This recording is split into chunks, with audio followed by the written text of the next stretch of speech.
नमस्कार मंडळी. तर तुम्ही कधी ही रेसिपी ट्राय केली आहे का? एकदम झणझणीत आणि चविष्ट अशी ही रेसिपी आहे. तर करायचं आहे काय, गॅसवर पॅन गरम करून घ्यायचं आहे आणि त्यामध्ये 2 चमचे इतकं मी तेल गरम करून घेतलं. तेल छान गरम झालं की 1 चमचाभर जिरे घालून घ्यायचे.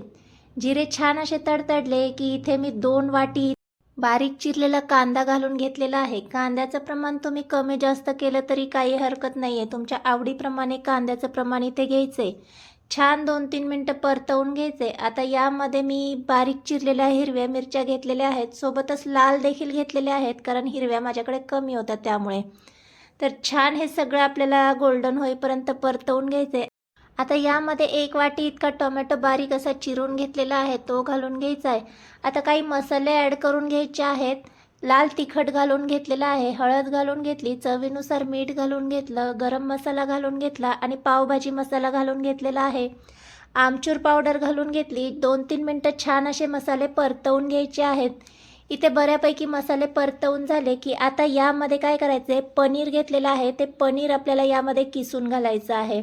तर इथे आपण पनीर घोटाळा करत आहोत, त्यामुळे पनीर किसून घालते आहे. तुम्हाला हवं तर कुस्करूनही घालून घेऊ शकता. आता हे सगळं आपल्याला छान एकजीव करून घ्यायचं आहे. तर इथे बऱ्यापैकी मिश्रण एकजीव करून झालं की यामध्ये आपल्याला थोडीशी ग्रेव्ही करायची आहे, त्यामुळे साधारण इथे मी 1 वाटी इतकं पाणी घालून घेणार आहे. इथे ग्रेव्ही तुम्ही तुमच्या अंदाजाने कमी जास्त केली तरी काही हरकत नाही आहे. आता छान हे सगळं एकजीव करून आपल्याला 5 मिनटं मीडियम गॅसवर उकळी काढून घ्यायची आहे. इथे मसाले जे मी घेतलेले आहेत ते तुम्ही तुमच्या आवडीने कमी जास्त करून घेऊ शकता. आमचूर पावडर तुम्हाला नसेल घालायची तर सर्वात शेवटी तुम्ही यामध्ये लिंबू पिळूनही घेऊ शकता. आता छान भाजीला उकळी आली की गॅस बंद करून घेतला, भरपूर अशी कोथिंबीर घालून घेतली. आता काय करणार आहे, दुसऱ्या साईडला मी पॅन गरम करून घेतला, थोडंसं तेल, तिखट आणि हळद घालून घेतला आणि यामध्ये पाव गरम करून घेते. इथे मी पावासोबत भाजी सर्व केलेली आहे. तुम्हाला हवं तर चपातीसोबतही ही भाजी तुम्ही सर्व करू शकता.